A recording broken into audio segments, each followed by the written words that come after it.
లత, ట్యాంక్లో నీళ్ళు అయిపోయినట్టున్నాయి, మోటార్ వేసి రాపో. ట్యాంక్ పొద్దునే ఫుల్ అయిందే. పిల్లలు ఎవరైనా వాళ్ళు కదిలిచ్చారేమో. ఏంటి పైకి వెళ్ళేటప్పటికి ఎండ మాడిపోతుంది. ఇప్పుడు నేను పైకి వెళ్ళను, ఈ ఎండలో అసలే వెళ్ళను. ఏసీ రూమ్లో కూర్చుంది, అందుకే నేను. తాగటానికి వాటర్ అడిగితే తీసుకురారా? ఇప్పుడు వెళ్ళి మీకు వాటర్ అది వాళ్ళు తిప్పొస్తే మీరు చక్కగా స్నానం చేస్తారా? అట్లా అని టవల్తోనే పోయిరండి పైకి. అబ్బాయి ఒక్కసారి వేసి రాపో. ఎండలో పోతే ఎంత వేడి ఉంటుందో తెలిసిద్ది. సబ్బు కావాలి, పాప నీళ్లు కావాలి, అన్నీ కావాలి. యువతల వాళ్ళు మాత్రం మనుషులు కాదు. ఒక్క గ్లాసు నీళ్ళు ఎవరా నాకు? వెళ్ళిరా పోమ్మా. అడిగిన పని చేయకపోతే ఈయనకి ఎంత బాధగా ఉంటుంది. మరి నాకు అలా ఉండదా? అది అర్థం కాదా ఈయనకి? అలా రండి దారికి, చూసి వస్తాలే. అబ్బా, దీంతో ఇంకోసారి పెట్టుకోకూడదు. ఏసీ ఎంతసేపు వేసినా కూలింగే రావట్లేదు.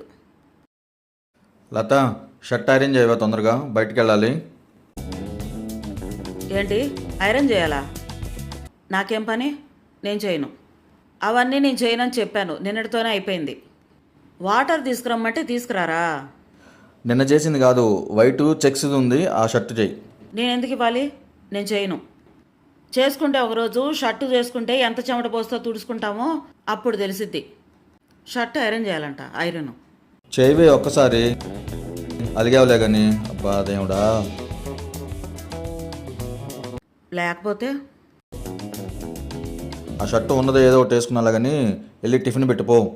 నేను తినేసాను, వేడివేడిగా చేసుకొని తినేసాను. మరి నాకు గ్లాస్ వాటర్ తీసుకొచ్చారా? నేను ఎందుకు పెట్టాలి?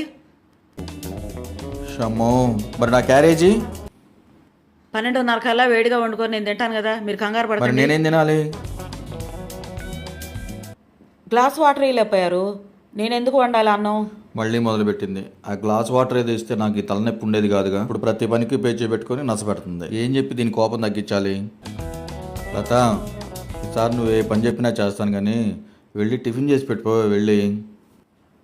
ఒక వాటరే కాదు, నేను చేసిన దాంట్లో సగం పని మీరు చేయాలి. అదేంటి మళ్ళీ? మరి చేయాలి, చేస్తేనే కదా నేను చేసే పని విలువ మీకు తెలిసేది. చేస్తారా? సరే, ఏది చెప్పినా చేస్తాను. టిఫిన్ రెడీ చెప్పమ్మా, బజార్ పని ఉంది, బయటకు వెళ్ళాలి. ఓకేనా? చేస్తాను. చేస్తారు కదా, అలా అయితేనే టిఫిన్. సరే చేస్తాను లేపో. అది ఇప్పుడు వచ్చే దారిలోకి. తలకాయ నొప్పి పుట్టిస్తుంది. చీరల షాపింగ్ మళ్ళీ పెడతావు కదా, అప్పుడు చెప్తాను నీ పని.